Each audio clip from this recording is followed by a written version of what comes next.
Right now, as a medical student, my life is spent in the books. But before beginning my journey in medical school, I was an Army Ranger and deployed 8 times to combat.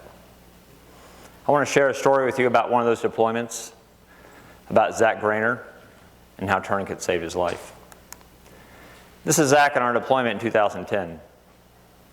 On October 1st of that year, my unit was on a mission, and we were using an Afghan house as a defensive position. We were heavily engaged with the enemy throughout the morning.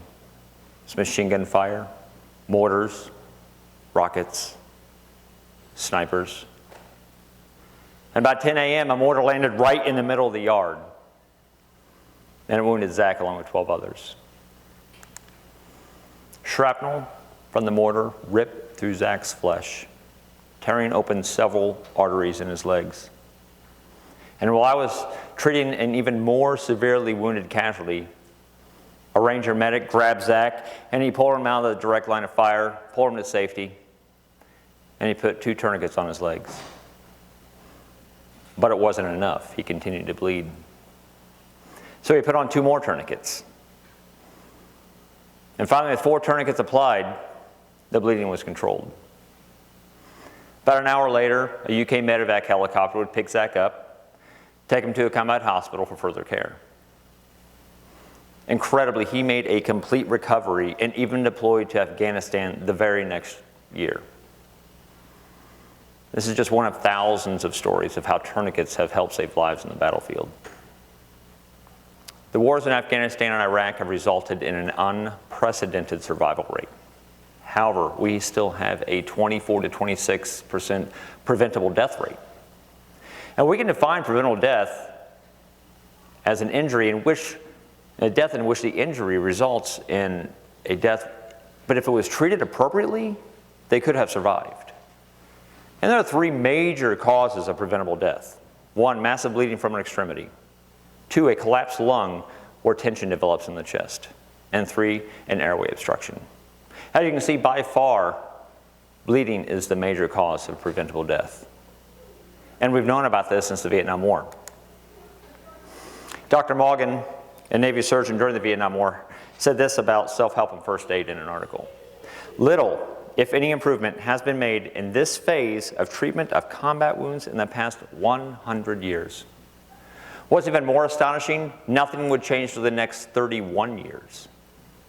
You see, in the beginning of the wars in Afghanistan and Iraq, combat medics still relied on Civil War vintage technology for pain management.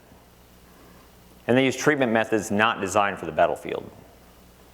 This was despite the development of tactical combat casualty care, or TEDxTAMU. You see, after Somalia, the Rangers and other special operations personnel, they got together and they were looking over the different casualties, the different wounded, the different KIA. And they were doing this to try to identify a better means to train for combat casualties. At the same time, in 1996, Dr. Frank Butler and colleagues published their paper, Tactical Combat Casualty Care in Special Operations. The goal was good medicine with good tactics. But only a few units implemented this before 9/11. And what they did was they focused on those 3 major preventable causes of death, especially early tourniquet application. My previous unit, the 75th Ranger Regiment, I was a physician assistant. And I was charged with overseeing medical training for the unit. And there we taught every single Ranger how to identify and treat those 3 major preventable causes of death. This enabled the 75th Ranger Regiment to eliminate preventable death on the battlefield. We had 0 preventable death on the battlefield. And all we did was to follow the recommendations from the Committee on Tactical Combat Casualty Care. This was a feat has never been reproduced, has never been accomplished by any unit in the history of the U.S. military. And you know, the Committee on Tactical Combat Casualty Care recommends using 1 of 2 tourniquets for major bleeding, for extremity bleeding. The Combat Application Tourniquet, or CAT, or the Soft Tactical Tourniquet, Soft T.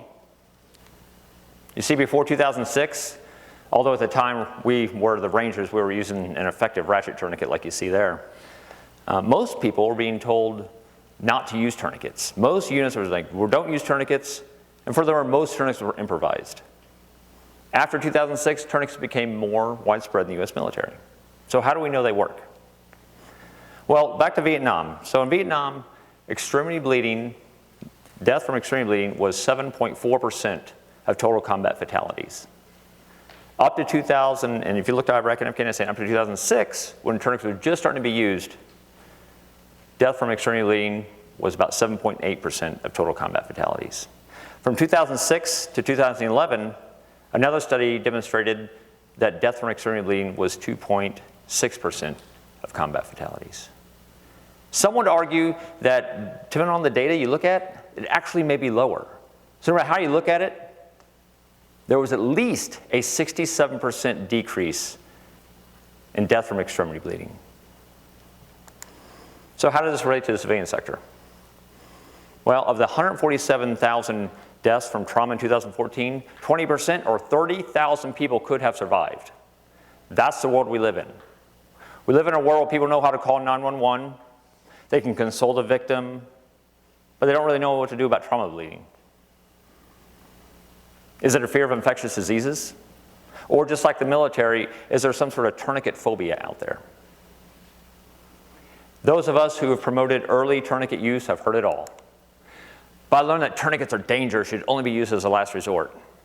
This is a medical urban myth that has cost the lives of thousands of trauma victims. Many thousands of tourniquets have been used by the US military in Iraq and Afghanistan, and the result is 0 limbs lost from that tourniquet use. Furthermore, tourniquets are used on a regular basis in orthopedic surgeries, and 2 hours of tourniquet time is very safe. Fortunately, stories like Zach's aren't limited to far-off countries like Afghanistan. Here we do see stories how police officers use them on a daily basis. They do. They use tourniquets, they use other hemostatic agents, not only on themselves, they use it on bystanders, they use it on criminals. They're often the first people on the scene. Why is it that I can teach people that go to combat, that I can teach police officers how to identify and treat those 3 major preventable causes of death, but the average US citizen is even foreign? Compare this to CPR, where over 12 million people per year learn how to do CPR. We all know about CPR. We all see the automated external defibrillators on the wall. I would bet if we were as a group of people that didn't know how to do CPR and someone suffered a cardiac arrest, that people would figure out how to do it. And if you don't know how to do it, the 911 operator can give you instructions. You can even get instructions from Amazon's Echo device. This all happens despite the fact that some US studies say that out-of-hospital cardiac arrest survival rates are as low as 0.6%. So we have low incident cardiac arrest here on places like college campuses. We have potentially very low out-of-hospital survival rates. But does that impede our efforts to help those in cardiac arrest? No, and it shouldn't. If we can save a life, we should put forth the effort. Where's the effort to save the lives from bleeding? In the wake of the Sandy Hook shooting, subject matter experts came together and they published the Hartford Consensus. And these were guidelines for people who may find themselves in an active shooter situation. The concept was easy. There should be early and definitive control of external bleeding, and that tourniquets and hemostatic dressings would help make that possible. Yet still little is known about this or how to stop bleeding. We put hours and hours into CPR, yet bleeding control course is as short as 2.5 hours and easy to implement. Just this last year, in 2016, a report titled "A National Trauma Care System Integrating Military and Civilian Trauma Systems to Achieve Zero Preventable Deaths After Injury" was published. Very long title. But what it did is it helped identify some of the preventable deaths we have in the United States. And there were also 11 recommendations that came along with that. And they were all aimed at helping the military and civilian trauma systems and their experts come together to help the United States reach zero preventable deaths. There have been over 2 million deaths from trauma since 2001. And in the past decade, there were over 400,000 potentially survivable casualties. Trauma is the #1 cause of productive life years lost before the age of 75 and the #1 cause of death for people under 44. Imagine what and where these 400,000 people will be doing today. Events like Sandy Hook, Boston, and Orlando have shown that a terrorist act or an active shooter could happen anywhere, anytime. Dr. Christina Hernan, an emergency physician at the Boston bombing, coined the term disaster gap. And this is a time between when a disaster happens or a traumatic event happens and emergency personnel arrive. This is also the time when people die of preventable causes.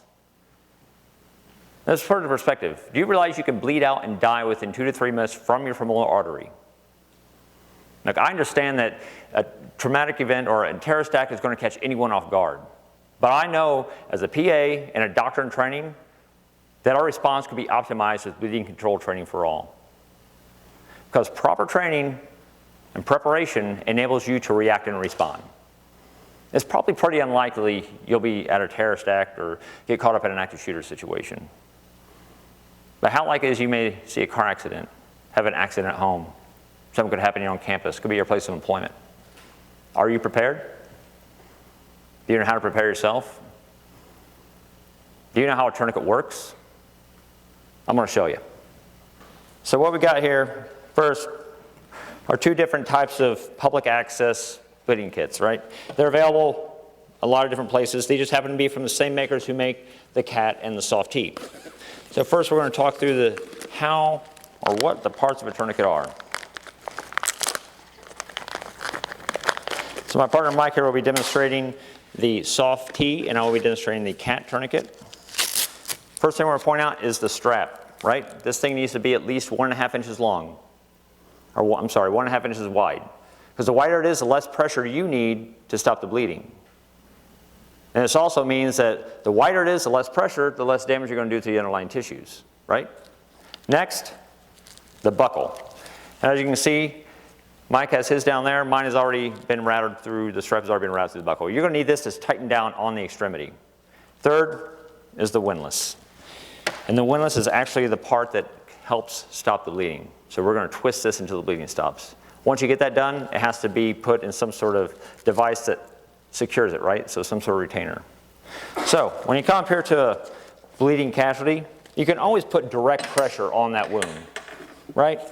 If that doesn't work, or if you don't go straight to the tourniquet, you simply put the tourniquet on 2 to 4 inches above the wound, and you're going to tighten it down with the strap through the buckle and make sure it's wrapped all the way around. Next thing you're going to do is you're going to tighten this tourniquet until you see the bleeding stopped. Once that bleeding is stopped, you put the tourniquet into its retainer. In the case of the CAT tourniquet, it does have a piece of Velcro you can place over the top. But the Soft T has a different mechanism. Just make sure you understand how that works, whatever tourniquet you're working with. What you're going to do next is you're going to write down the time. Time is important because when I say 2 hours of tourniquet time is safe, what happens in a unique situation to where you may be there for hours on end? When that casualty gets to the hospital, they need to know exactly when time that tourniquet went on. Because it's better to lose a limb than to lose your life. So never take off a tourniquet once it's on. Finally, what you need to do, you need to call 911, keep your casualty safe.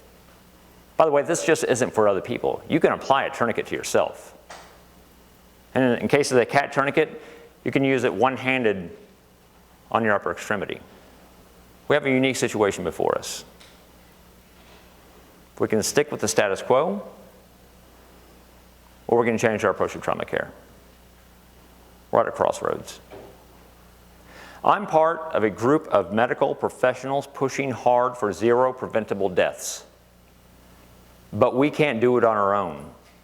We can't do it without each and every one of you. If we can eliminate preventable death in a chaos of war, why can't we do it here in the United States? So who among you has what it takes to stand up, lead Texas A&M and the United States to 0 preventable deaths from massive bleeding? Thank you.